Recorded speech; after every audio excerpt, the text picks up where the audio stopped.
The Atlanta Braves might be about to start their own sports network, which could be a very big deal for future payrolls. Let's talk about it.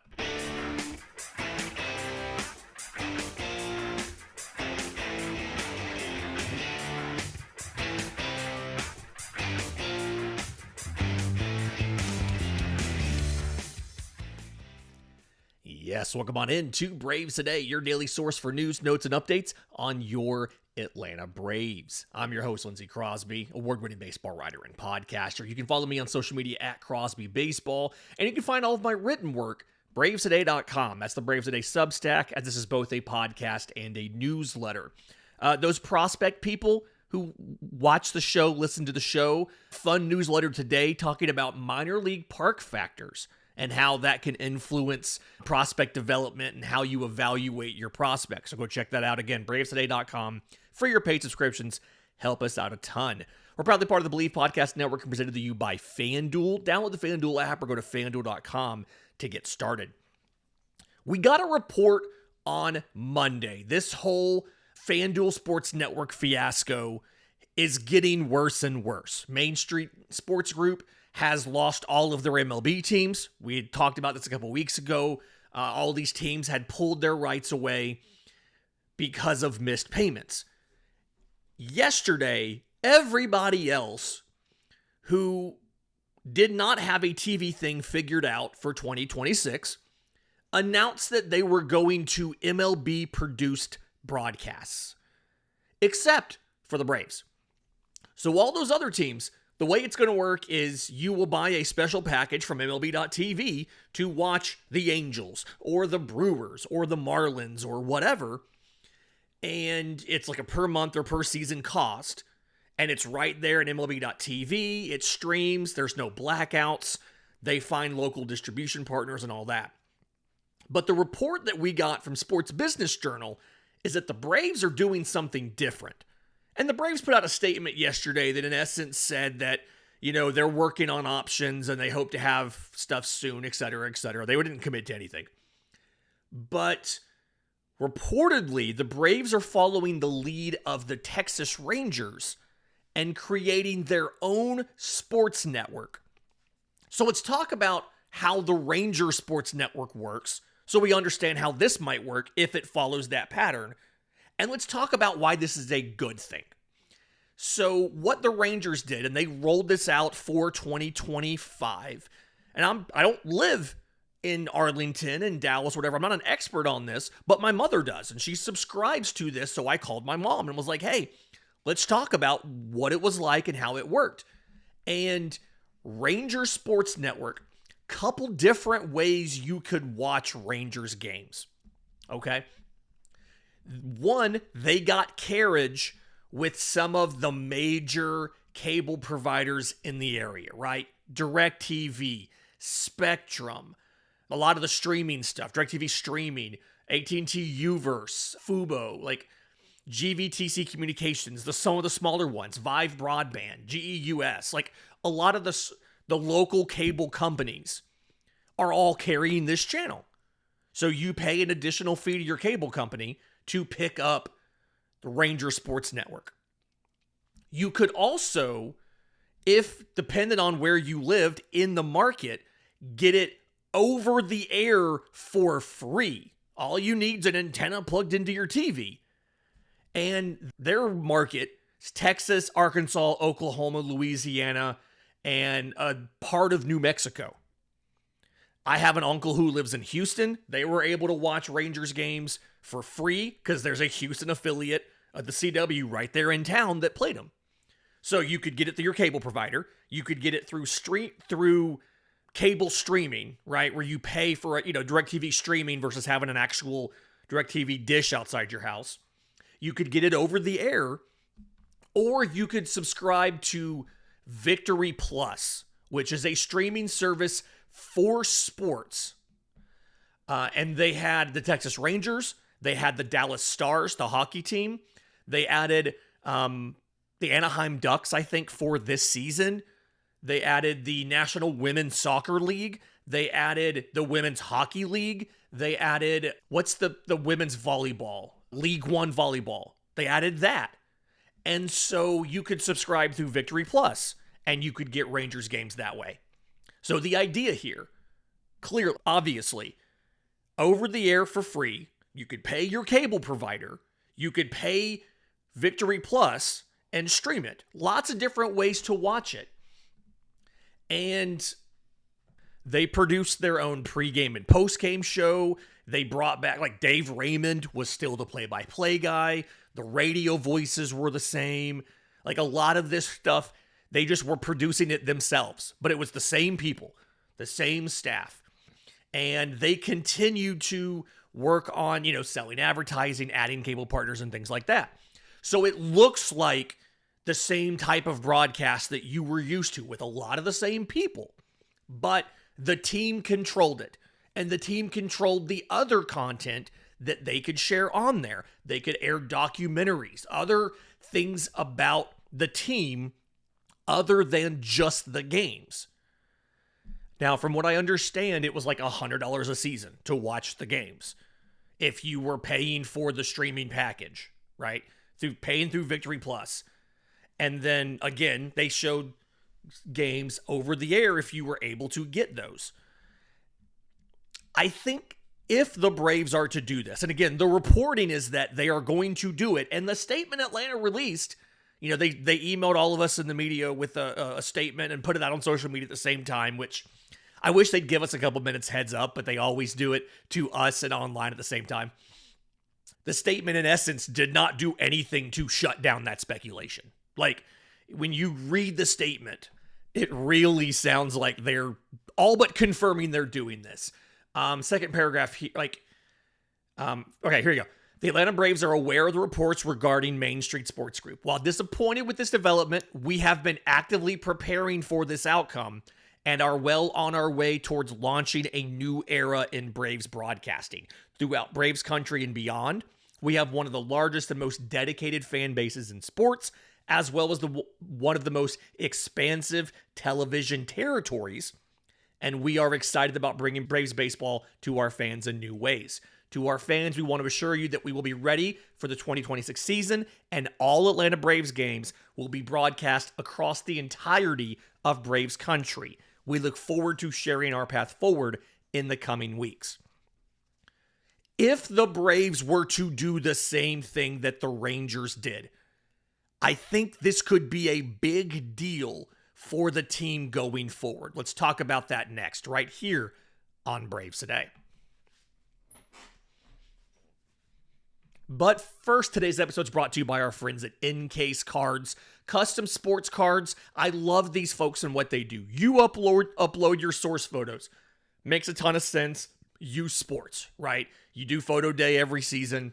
You've got the photo. You can use that and make a baseball card or a soccer card or a basketball card or whatever for your kids. But there's tons of other stuff you can do, right? This could be a great way to ask somebody to be your best man in a wedding. This could be a great gift for a kid in your family, a grandkid, maybe. Just tons of options here. The winner of your fantasy football team, maybe he gets a card. The loser gets a card. Tons of things you can do. Go to ncasecards.com. That's ncasecards.com. You upload the photo, you choose holographic options, background, customize the card however you want. They print it on high-quality cardstock, they slab it, and they ship it to you in a convenient plastic case that also doubles as a built-in stand. And promo code Braves Today will get you 20% off your order. That's Encase Cards, ncasecards.com. Promo code Braves Today. Welcome back to Braves Today. Lindsay Crosby talking about Atlanta Braves maybe having Brave Sports Network. And I think that this could be a good thing because I don't quite think we realize some of the situation behind Atlanta's TV deal. So, all right, if you remember when it was Bally Sports under the old organization of this company, and they were going into bankruptcy. And the thing that they talked about wanting to do is they wanted to get rid of all of their baseball deals because they were not good deals for them, or they wanted to renegotiate those deals. except for Atlanta's. They were making so much money on Atlanta's deal that they wanted to just hold course. Because what happened is before Liberty Media bought the team in that deal with Time Warner, made an incredibly long-term deal. I mean, this is the early 2010s. I think it was maybe 2016 or so. And the deal, oh no, sorry, it was a 20-year deal. I'm sorry, it was 2007 is when the deal went into effect. And wasn't supposed to expire until 2027. Liberty Media's CEO called it, quote, the longest lived deal in baseball. And the deal was considered to be so bad that when Liberty Media found out about the deal before they bought the team, the price of the transaction was lowered. That's how bad the deal was. So most teams that have had to get rid of their cable deal that they had through, it was Bally, now it was FanDuel, and that's going away. And again, the company is not FanDuel. The company is Main Street Sports Network. FanDuel just paid to brand the channel. Most of those teams, the Padres, for instance, the Diamondbacks, who have had to go to MLB-produced broadcasts, where Major League Baseball is paying to produce the broadcast, but they also keep a portion of the revenue. Most of those teams have lost money compared to their TV deals. They're bringing in less revenue than they were under the RSN TV deal. The Braves are different. The Braves are in a different situation. Do you remember the statement that I read talking about how they have one of the largest television markets in baseball?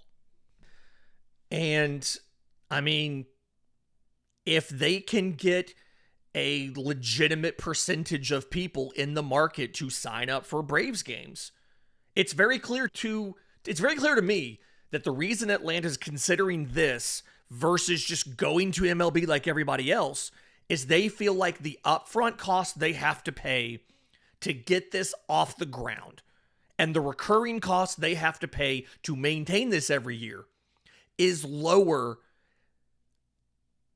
Like, it's a better deal for them even with those costs than by letting MLB pick up those costs but keep some of the revenue. It's a massive TV market for the Braves. And we've seen, back to the TBS days, the good old days, right? When the Braves were on TBS, they got nationwide coverage. The good thing about this is anybody in the country can pay for Braves.TV. Now, it doesn't make a ton of sense to pay for it if you're outside the broadcast area. But Atlanta's broadcast area is virtually the entire Southeast. It's Mississippi, Louisiana. You have some overlap there with the Houston Astros, but Mississippi, Louisiana, Alabama, Georgia, a good portion of Florida, Tennessee, the Carolinas, Kentucky. That's where you start running into Cincinnati Reds fans. Like, it's a massive TV market. And so, because they have such a massive market, and the TV deal they had was so bad, because it was literally 20 years ago, and there was increases in there, right? Like, Atlanta's broadcasting revenue from 2024, and I'm looking at the quarter three numbers. 2024's total year numbers come out later this month. I'm already signed up for the earnings call, so I'll tell you all about it. Atlanta grew their broadcast revenues significantly year over year. It's like $164 million, which is not nothing, but like, it's not nearly as much as some of these other teams are getting. The Dodgers deal is something like billion. It's measured in the billions of dollars. Atlanta's not anywhere near there. And so switching to Braves Sports Network, and if you think about, they have a ton of content that they can show, whether it's old games, documentaries.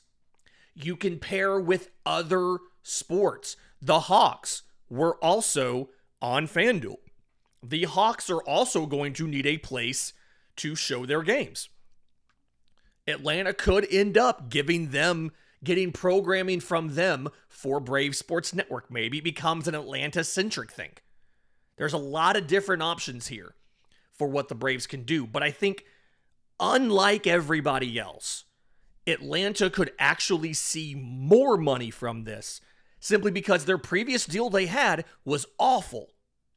Again, it was the worst deal in baseball. When Main Street, when the folks who ran the Bally's channels were going through bankruptcy, they wanted to tear up every deal they had but Atlanta's because it was such a moneymaker for them.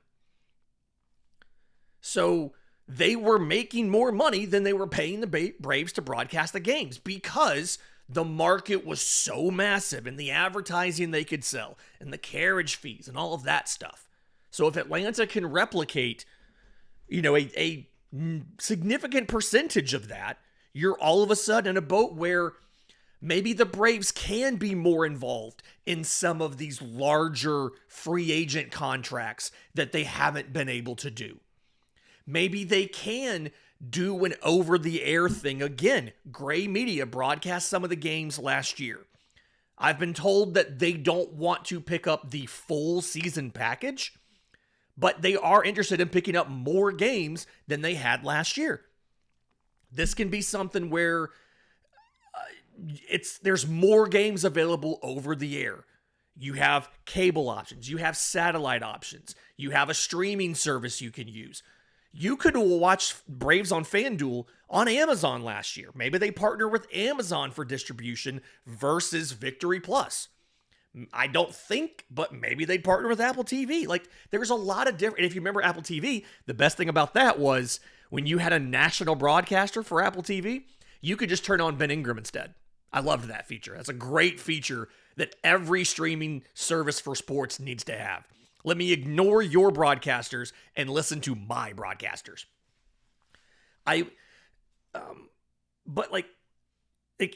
It's possible that this gets the team more revenue that can be turned around and spent on players. It's also possible it makes it easier for us to watch the games. I think that's the underrated part of this is, one, if you don't have cable, it still may be easy for you to watch the games. I think also Bally, FanDuel, whoever was sponsoring, or I guess whoever was running that network for the last couple seasons, honestly, they were terrible with spring training game coverage. There were times when I feel like there was times we'd get maybe 10 spring training games a year. There's almost no reason that you can't show every home spring training game on there. We'd be lucky to get 5 or 10 in the full season. I think last year they made a big deal out of they were upping it to close to 10 games. If it's Brave Sports Network, there's no way they're not using every spring training game possible to give them content for their own channel. There's zero reason not to do that. So this could be better for the team. This could be better for us, fans, people who want to watch the games, because more access, more ways to watch, and just meet the people where they are, right? Think about it now. In 2025, if you wanted to watch the Braves, one, you had to have a ton of different apps, and that's a national MLB thing. We can't stop them from putting games on Apple or wherever else we are putting exclusive games, NBC or ESPN or Fox or whatever.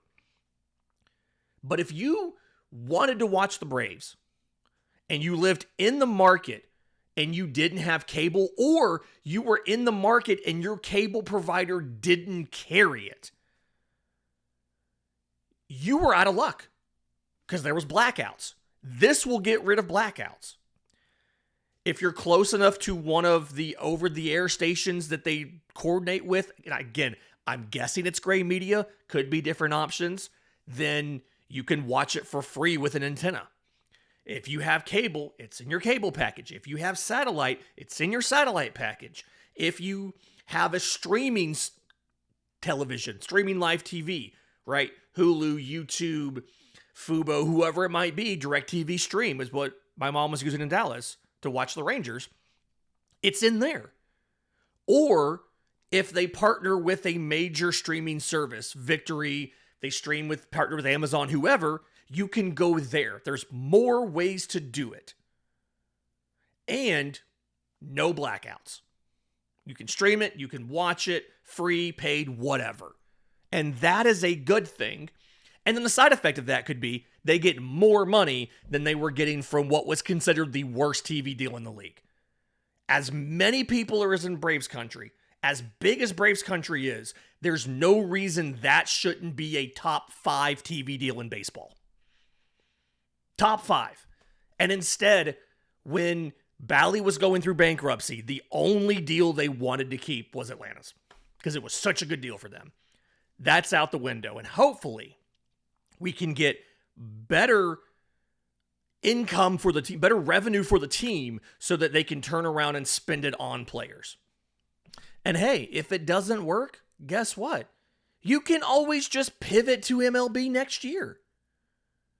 2026 can be a test. Now, the problem here is you are very close to spring training. Like the opening day is under 2 months away? It is going to be very hard to get everything set up in time. Negotiations take time. You got to hire people, do all of that stuff. Thankfully, they have some of the infrastructure in place already because of the Gray deal last year. Peachtree TV had, I think it was 15 games plus spring training. And I pulled the numbers.